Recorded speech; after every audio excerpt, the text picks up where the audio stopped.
It's 2 o'clock. Good afternoon. I'm Rhys Wicks with 2 on your RFM Hunter News. New South Wales Opposition Leader Luke Foley believes the case has been proved for a high school to be built at Medowie. He visited the site next to Wairienda Public School, which was purchased in the 1980s for the purpose of building a high school, saying Labor will spend $40 million to ensure the high school is open within its first term of government. Luke Foley says the justification for building the school should be based on future population projections, not current enrolments. I'm going to drag the data sets across from the Department of Planning, from the planners, get them in a room with the Department of Education, establish a schools growth task force reporting to the Premier that will ensure we plan the schools of tomorrow on the best possible population projections. But Port Stephens MP Craig Bowman says while a high school in Medowie would be ideal, the current population isn't where it needs to be. We've been monitoring the situation very carefully. When Kingsfield comes online with 12,000 people and Medowie is another 6,000 people, yes, a high school in Medowie would be fantastic. I know it's a priority for Adrian Piccoli, but we have to do it properly. We have to make sure that a high school won't be a white elephant, which it would be with the current population figures. And these are the Labor government's own figures. Newcastle could be about to say goodbye to mine subsidence issues, which have long plagued development in the CBD, following the state government's $17 million commitment to grout the gaps.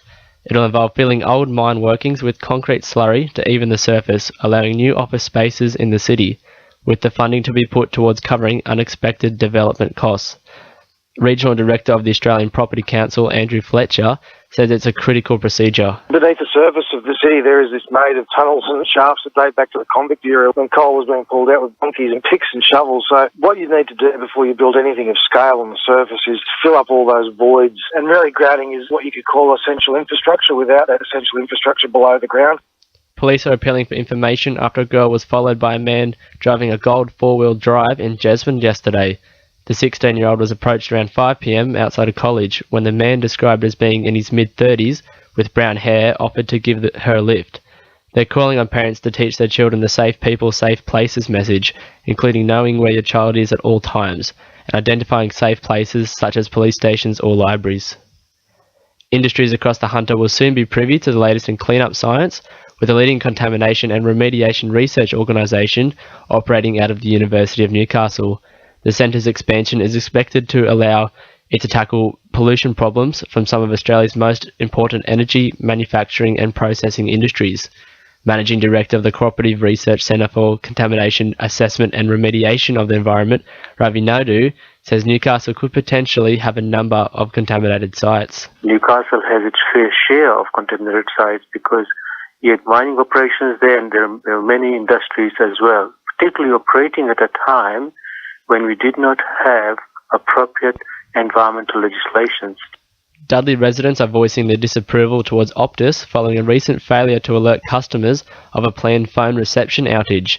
Last week's outage was in an effort to bring stronger 4G coverage to the area, yet left many residents and businesses in the dark for the duration. Local electrical contractor Ross Partridge says customers have been unfairly treated. If electricity went out for that long, Energy Australia or Ausgrid would do something about it, a backup plan, but obviously no backup plan and tough luck for the Optus customers. And briefly, Bengala Mine has been granted approval from the New South Wales Government to continue operations until 2038. In finance, the All Ords is down 24.5 points at 59.09 and $1 Australian dollar is buying 78.12 US cents. Now with sport, Belinda Dallas-Harris. The Newcastle Jets are adamant they'll be going into Friday night's game against Sydney with renewed vigour following a string of close call matches.